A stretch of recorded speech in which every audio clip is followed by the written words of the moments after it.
Hello +1 class. ਅੱਜ ਦਾ ਆਪਣਾ topic ਹੈ ਵਿਸਕੋਸਿਟੀ।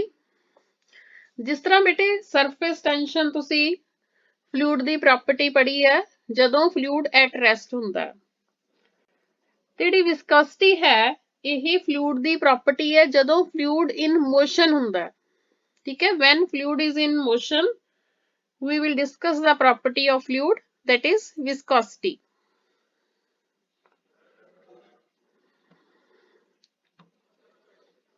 Viscosity is the property of a fluid that resists the force tending to cause the fluid to flow. Fluid ने flow करना है, but fluid the property ਨਾਲ ਦੀ ਨਾਲ ਇੱਕ ਇਹ ਹੈ ਕਿ ਉਹ flow ਨੂੰ oppose ਕਰੇਗਾ। ਠੀਕ ਹੈ, ਉਹਦੇ opposite act ਕਰੇਗਾ। ਜਿਸ ਤਰ੍ਹਾਂ ਤੁਸੀਂ solid ਦੇ ਵਿੱਚ friction ਪੜਿਆ ਸੀਗਾ। ਠੀਕ ਹੈ, ਫ੍ਰਿਕਸ਼ਨ ਵਾਂਗ ਹੀ ਉਹ ਸੋਲਿਡ ਦੀ ਪ੍ਰੋਪਰਟੀ ਸੀ, ਫ੍ਰਿਕਸ਼ਨ ਵੀ ਅਪੋਜ਼ ਕਰਦਾ ਹੈ, ਇਸ ਤਰ੍ਹਾਂ ਹੀ ਵਿਸਕੋਸਿਟੀ ਵੀ ਅਪੋਜ਼ ਕਰਦੀ ਹੈ। ਦੇਖੋ ਬੇਟਾ most of the fluid ideal ਨਹੀਂ ਹੁੰਦੇ ਹੈਗੇ। ਠੀਕ ਹੈ, ਉਹ ਮੋਸ਼ਨ ਦਾ ਅਪੋਜ਼ ਕਰਦੇ ਆ। ਜਦੋਂ ਫਲੂਇਡ ਫਲੋ ਕਰ ਰਿਹਾ ਹੁੰਦਾ ਹੈ ਆਪਾਂ ਇਹ ਸਪੋਜ਼ ਕਰ ਲੈਂਦੇ ਹੁੰਦੇ ਆ ਕਿ ਇਹਦੇ ਵਿੱਚ ਅਲੱਗ-ਅਲੱਗ ਲੇਅਰਸ ਹੈ। ਕੁਝ ਲੇਅਰ ਸਰਫੇਸ ਨਾਲ ਟੱਚ ਕਰ ਰਹੀਆਂ ਹੈ, ਕੁਝ ਲੇਅਰ ਸਰਫੇਸ ਤੋਂ ਨੀਚੇ ਹੈ, ਫਿਰ ਮਿਡ ਦੇ ਵਿੱਚ ਹੈ, ਦੈਨ ਬਾਟਮ ਤੇ ਹੈ।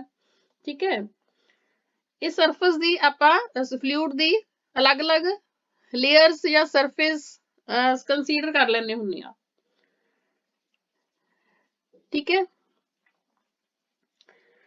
ਔਰ ਇਹਨਾਂ ਲੇਅਰਸ ਦੇ ਵਿੱਚ ਅਲੱਗ-ਅਲੱਗ ਵੈਲੋਸਿਟੀ ਨਾਲ ਮੂਵ ਕਰ ਰਹੀ ਹੁੰਦੀਆਂ ਇਹ ਲੇਅਰਸ। ਇਹਨਾਂ ਲੇਅਰਸ ਦੇ ਵਿੱਚ ਇੱਕ ਆਪੋਜ਼ਿਟ ਫੋਰਸ ਆ ਜਾਂਦੀ ਹੈ ਜਿਹੜੀ ਇਹਨਾਂ ਦੀ ਵੈਲੋਸਿਟੀ ਨੂੰ ਡਿਸਟਰੋਏ ਕਰਨ ਦੀ ਕੋਸ਼ਿਸ਼ ਕਰਦੀ ਹੈ। ਠੀਕ ਹੈ, ਡਿਫਰੈਂਟ ਲੇਅਰਸ ਦੇ ਵਿੱਚ ਮੋਸ਼ਨ ਹੋ ਰਹੀ ਹੈ, ਉਸ ਨੂੰ ਡਿਸਟਰੋਏ ਕਰਨ ਦੀ ਕੋਸ਼ਿਸ਼ ਕਰਦੀ ਹੈ ਇੱਕ opposing force। ਮਤਲਬ ਇਹ ਜਿਹੜਾ ਰੈਜ਼ਿਸਟੈਂਸ ਹੁੰਦਾ ਹੈ ਫਲੂਇਡ ਦਾ ਇੰਟਰਨਲ ਰੈਜ਼ਿਸਟੈਂਸ ਹੁੰਦਾ ਹੈ। ਤੁਸੀਂ ਇਸ ਤੇ ਦੇਖ ਵੀ ਸਕਦੇ ਹੋ ਹੁਣ these are layers of any fluid.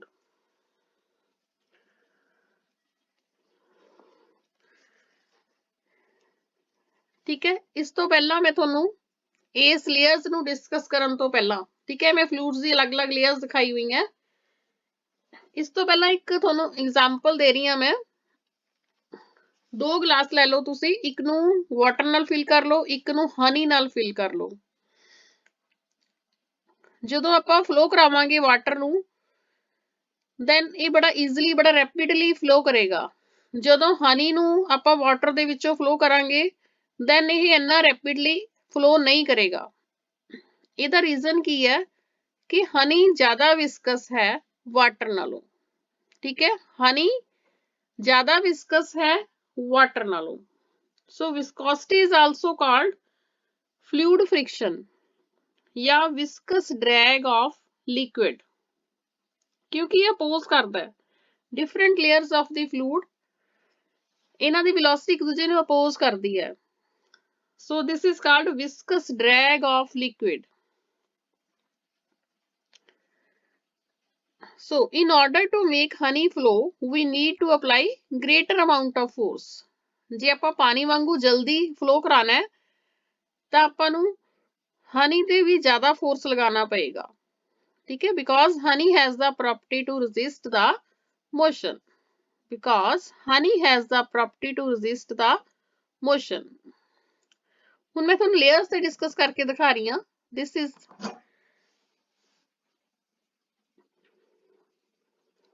layers of the any fluid. ਜਿਸ ਤਰ੍ਹਾਂ ਕਿ ਤੁਹਾਨੂੰ ਦੱਸਿਆ ਹਨੀ ਹੈਜ਼ ਮੋਰ ਇੰਟਰਨਲ ਫ੍ਰਿਕਸ਼ਨਲ ਫੋਰਸ। ਠੀਕ ਹੈ, ਇਸ ਕਰਕੇ ਹਨੀ ਜ਼ਿਆਦਾ ਵਿਸਕਸ ਹੈ ਵਾਟਰ ਨਾਲੋਂ। ਮਤਲਬ the layer of the liquid in contact with the surface. layer of liquid ਜਿਹੜੀਆਂ ਲਿਕੁਇਡ ਦੀ ਲੇਅਰਸ ਸਰਫੇਸ ਦੇ ਨਾਲ ਕੰਟੈਕਟ 'ਚ ਹੈ ਉਹਨਾਂ ਦੀ ਵੈਲੋਸਿਟੀ ਸਰਫੇਸ ਵਾਲੀ ਵੈਲੋਸਿਟੀ ਹੀ ਹੋਏਗੀ। It means the layer of the liquid in contact with top glass plate moves with velocity v and layer of the liquid in contact with fixed glass plate is stationary। ठीक है, इस ਤੁਹਾਨੂੰ ਦੋ glass plates ਦੇ ਵਿੱਚ ਅਲੱਗ-ਅਲੱਗ layers ਦਿਖਾ ਰਹੀ ਹਾਂ। ਮੈਂ ਇਹਨਾਂ ਦੀ ਵੈਲੋਸਿਟੀ ਡਿਸਕਸ ਕਰ ਰਹੀ ਹਾਂ ਕਿ ਇਹਨਾਂ ਦੀ ਵੈਲੋਸਿਟੀ ਕਿਸ ਤਰ੍ਹਾਂ ਹੋਏਗੀ। The velocity of the different layers of liquid increases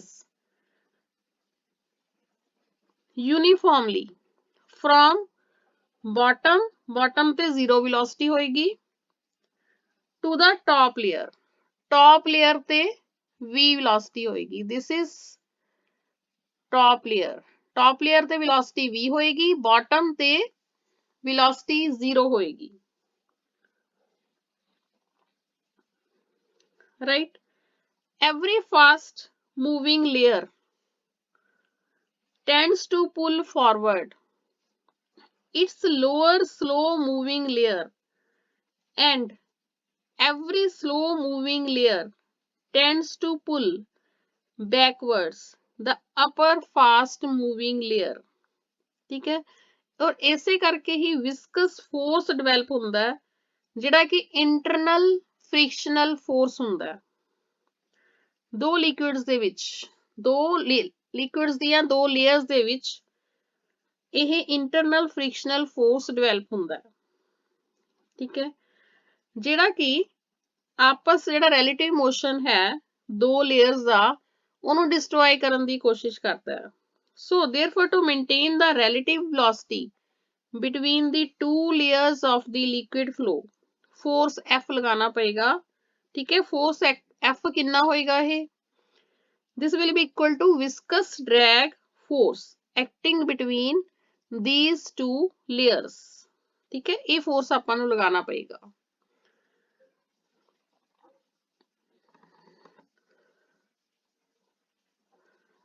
So viscosity comes into play when there is relative motion between the layers of the fluid। ਜਦੋਂ ਵੀ ਦੋ layers ਕਿਸੇ ਫਲੂਇਡ ਦੀਆਂ ਮੋਸ਼ਨ ਕਰਨੀਆਂ ਸ਼ੁਰੂ ਕਰਦੀਆਂ ਇੱਕ ਦੂਜੇ ਦੇ ਕੰਪੈਰੀਟਿਵਲੀ ਮੂਵ ਕਰਨੀਆਂ ਸ਼ੁਰੂ ਕਰਦੀਆਂ ਉਦੋਂ ਹੀ ਵਿਸਕੋਸਿਟੀ ਐਕਸ਼ਨ ਚ ਆ ਜਾਂਦੀ ਹੈ। And the different layers are not moving at the same ਪੇਸ। ਠੀਕ ਹੈ, ਸੇਮ ਪੇਸ ਤੇ ਸੇਮ ਵੈਲੋਸਿਟੀ ਨਾਲ ਮੂਵ ਨਹੀਂ ਕਰ ਰਹੀਆਂ ਹੋਣਗੀਆਂ then this viscosity comes into play। so next term है अपनी coefficient of viscosity। this coefficient of viscosity is equal to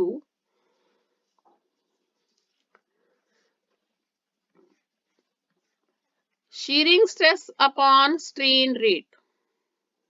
ठीक है, ratio of shearing stress to the strain rate, this is coefficient of viscosity and this is measure of degree to which a fluid resists flow under an applied force। force apply ਕਰ ਰਹੇ ਹਾਂ ਆਪਾਂ ਕਿਸੇ liquid ਦੇ ਉੱਤੇ even then fluid resist ਕਰ ਰਿਹਾ ਹੈ ਉਸ resistance ਦੀ degree ਕਿ ਕਿੰਨੀ extent ਤੱਕ ਉਹ ਜਿਹੜਾ liquid ਹੈ resist ਕਰ ਰਿਹਾ oppose ਕਰ ਰਿਹਾ। ਠੀਕ ਹੈ, that is coefficient of viscosity। this means how much resistance does a fluid have to its motion। in simple language, how much resistance does a fluid have to its motion। ठीक है, इस coefficient of viscosity ਨੂੰ ਆਪਾਂ denote ਕਰਦੇ ਹਾਂ eta ਨਾਲ। this Greek word is eta and mathematically ਜੇ ਦੱਸਣਾ ਹੋਵੇ ਮੈਂ ਤੁਹਾਨੂੰ ਦੱਸ ਕੇ ਹਟੀ ਹਾਂ ਕਿ eta ਹੁੰਦਾ shearing stress upon strain rate। ਹੁਣ ਆਪਾਂ ਇਸ ਫਾਰਮੂਲੇ ਨੂੰ ਐਕਸਪਲੇਨ ਕਰਾਂਗੇ। ਡੈਲਟਾ ਟੀ ਸਪੋਜ਼ ਕਰੋ ਟਾਈਮ ਹੈ, ਡਿਸਪਲੇਸਮੈਂਟ ਹੋ ਰਿਹਾ ਹੈ ਡੈਲਟਾ x। ਠੀਕ ਹੈ, shearing stress ਕੀ ਹੋਏਗਾ? ਠੀਕ ਹੈ, shearing stress ਹੋਏਗਾ delta x upon l। l ਕੀ ਹੈ ਇਸ ਲੈਂਥ ਹੈ। ਠੀਕ ਹੈ, डेल्टा एक्स की है displacement. This is shearing strain। Delta x upon L, और स्ट्रेन रेट की होएगी delta x upon L into delta t, right. So eta होएगा, ਆਪਾਂ ਦੋਨੇ ਇਹਨਾਂ ਦੀ ਵੈਲਿਊਜ਼ ਪੁੱਟ ਕਰ ਦਾਂਗੇ f upon a upon delta x upon l into delta t, ਠੀਕ ਹੈ। ਇਸ ਨੂੰ ਸਿੰਪਲੀਫਾਈ ਕਰ ਦਾਂਗੇ, ਇਸ ਚ ਕੀ ਹੈ delta x and upon this delta t, ਇਹ ਐਕਚੁਅਲੀ ਕੀ ਹੁੰਦੀ ਹੈ ਵੈਲੋਸਿਟੀ ਹੁੰਦੀ ਹੈ, ਠੀਕ ਹੈ। So delta x upon delta t, ਆ ਦੇਖੋ ਇਹਦੀ ਜਗ੍ਹਾ ਆਪਾਂ v ਲਿਖਤਾ ਕਿਉਂਕਿ ਇਹ ਵੈਲੋਸਿਟੀ ਹੈ, ਆਪਣੇ ਕੋਲ ਆ ਗਿਆ f upon this l and A v बन गया और a, ठीक है, F L upon V A. So अपने को ईटा आ गया F L upon V A.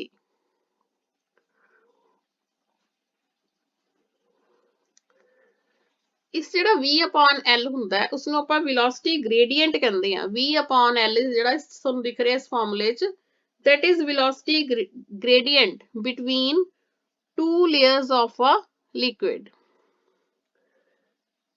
So coefficient of viscosity of a liquid is equal to the tangential force. This force is tangential. Tangential force required to maintain a unit velocity gradient. V upon L is velocity gradient. ਇਹ velocity gradient ਨੂੰ ਆਪਾਂ unit value ਰੱਖਣੀ ਹੈ ਦੀ, ਉਹਦੇ ਲਈ ਕਿੰਨਾ tangential force required ਹੈ, ਠੀਕ ਹੈ।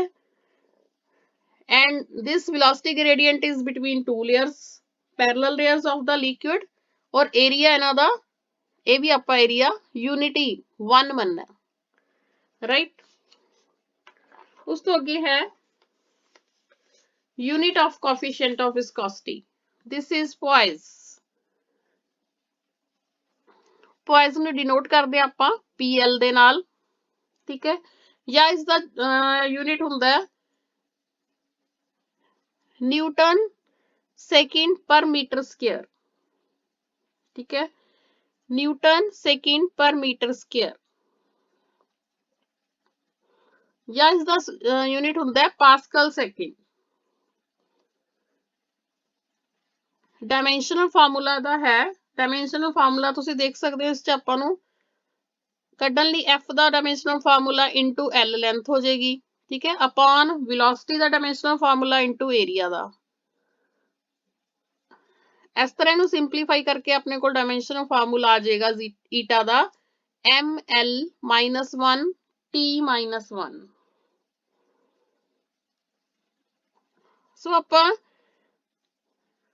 ईटा ਦਾ ਕੋਐਫੀਸ਼ੀਐਂਟ ਆਫ ਵਿਸਕੋਸਿਟੀ ਨੂੰ 1 ਪੋਇਸ ਕਦੋਂ ਕਵਾਂਗੇ, if 1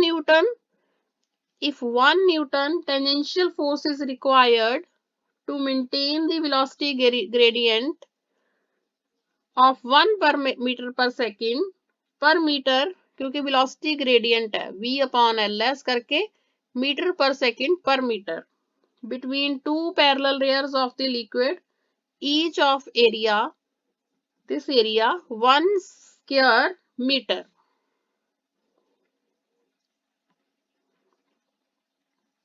coefficient of viscosity vector quantity नहीं है, यह स्केलर क्वांटिटी है, और हरेक liquid the coefficient of viscosity different हुंदी है।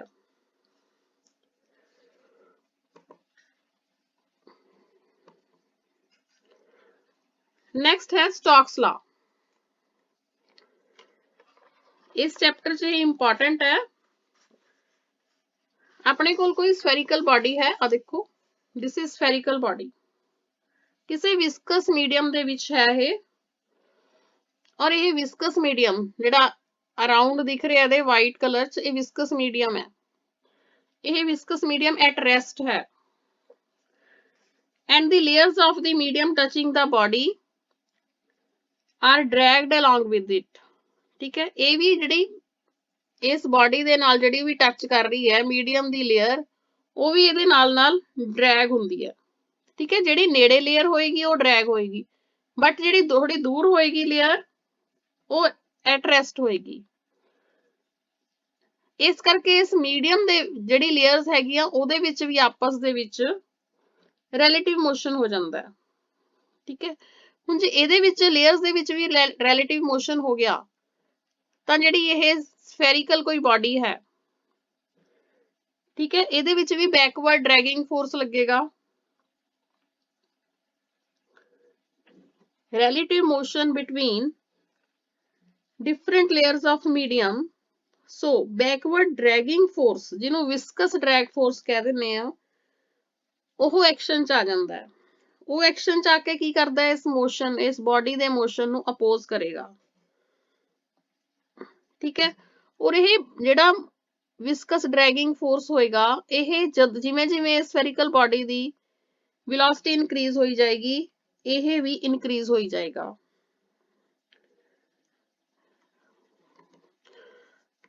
So Stokes' law ਦੇ according, the force that retards a sphere moving through a viscous fluid is directly proportional to the velocity and the radius of the sphere.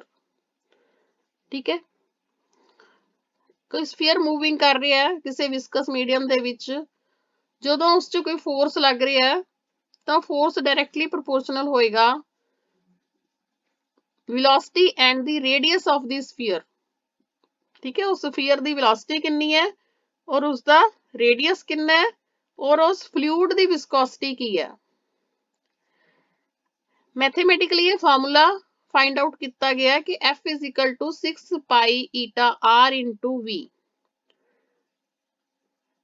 ਠੀਕ ਹੈ, ਹੁਣ F ਕੀ ਹੈ, ਰਿਟਾਰਡਿੰਗ force ਹੈ ਜਾਂ ਡਰੈਗਿੰਗ force ਹੈ। 6 pi ਤੁਹਾਨੂੰ ਪਤਾ ਹੈ ਕਾਂਸਟੈਂਟ ਹੈ। ਠੀਕ ਹੈ, ਈਟਾ ਕੋਫੀਸ਼ੀਐਂਟ ਆਫ ਵਿਸਕੋਸਿਟੀ ਹੈ, R radius of the sphere है and V velocity of the sphere है। This is called Stokes' law of viscosity।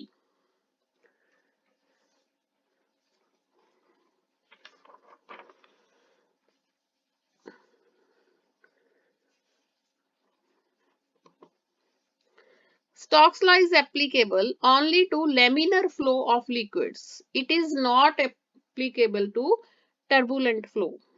ਠੀਕ ਹੈ, ਆਪਾਂ ਲੈਮੀਨਰ ਫਲੋ ਤੇ ਹੀ Stokes' law ਜਿਹੜਾ ਹੈਗਾ, ਜਿਹੜਾ ਬਿਲਕੁਲ ਸਟੈਡਲੀ ਫਲੋ ਹੋ ਰਿਹਾ ਹੈ, ਈਜ਼ਲੀ ਇਕੁਅਲ ਵੈਲੋਸਿਟੀਜ਼ ਨਾਲ ਹਰੇਕ ਪੁਆਇੰਟ ਤੇ ਫਲੋ ਹੋ ਰਿਹਾ ਹੈ, ਉਸ ਫਲੋ ਦੇ ਵਿੱਚ ਹੀ ਆਪਾਂ Stokes' law ਨੂੰ ਅਪਲਾਈ ਕਰਾਂਗੇ। ਟਰਬੂਲੈਂਟ ਜਿਹੜਾ ਬਿਲਕੁਲ ਹੀ ਮਤਲਬ ਫਾਸਟ ਸਲੋ ਇਸ ਤਰ੍ਹਾਂ ਜਿਹੜਾ ਫਲੋ ਹੋ ਰਿਹਾ, ਉਸ ਤੇ ਆਪਾਂ ਇਸ ਲਾ ਨੂੰ ਅਪਲਾਈ ਨਹੀਂ ਕਰ ਸਕਦੇ ਹੈਗੇ। ਇਸ ਦੀ ਐਗਜ਼ਾਮਪਲ ਹੈ ਫਾਲਿੰਗ ਰੇਨ ਡ੍ਰੌਪ। ਆਪਾਂ ਇੱਕ rain drop, single rain drop consider ਕਰ ਲਈ। ਇਹੀ ਰੇਨ ਡ੍ਰੌਪ 에ਅਰ ਦੇ ਵਿੱਚੋਂ, this is air, this is rain drop, pass ਕਰ ਰਹੀ ਹੈ। 에ਅਰ ਦੀ ਕੁਝ ਵਿਸਕੋਸਿਟੀ ਹੋਏਗੀ and there will be some force which will try to stop the motion of the rain drop। ਠੀਕ ਹੈ, ਇਸ ਜਿਹੜੀ 에ਅਰ ਦੀ ਵਿਸਕੋਸਿਟੀ ਹੋਏਗੀ, ਉਹ 에ਅਰ ਡ੍ਰੌਪ ਨੂੰ, ਰੇਨ ਡ੍ਰੌਪ ਨੂੰ, ਦਿਸ ਰੇਨ ਡ੍ਰੌਪ ਨੂੰ ਰੋਕਣ ਦੀ ਕੋਸ਼ਿਸ਼ ਕਰੇਗੀ। ਸੋ ਪਹਿਲਾਂ ਇਨੀਸ਼ੀਅਲੀ ਤਾਂ ਰੇਨ ਡ੍ਰੌਪ ਐਕਸਲਰੇਟ ਹੋਏਗੀ, but after some time it false with constant velocity. ਠੀਕ ਹੈ, ਥੋੜੀ ਐਕਸਲਰੇਟ ਹੋ ਕੇ ਇਹ ਇੱਕ ਕਾਂਸਟੈਂਟ ਵੈਲੋਸਿਟੀ ਅਟੇਨ ਕਰ ਲੇਗੀ। As the velocity increases the retarding force also increase।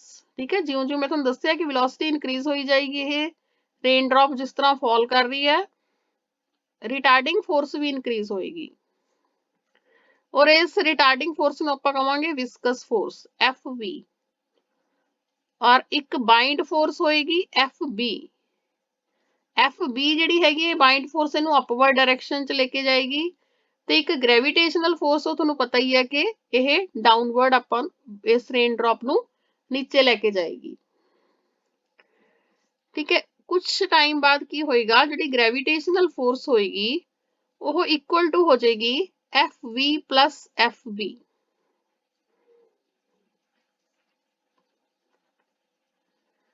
ਜਦੋਂ ਫੋਰਸ ਜਿਹੜੀ ਹੈਗੀ ਹੈ 0 ਹੋ ਜਾਏਗੀ, ਠੀਕ ਹੈ, ਦੈਨ ਇਸ ਰੇਨ ਡ੍ਰੌਪ ਦਾ ਐਕਸਲਰੇਸ਼ਨ ਵੀ 0 ਹੋ ਜਾਏਗਾ।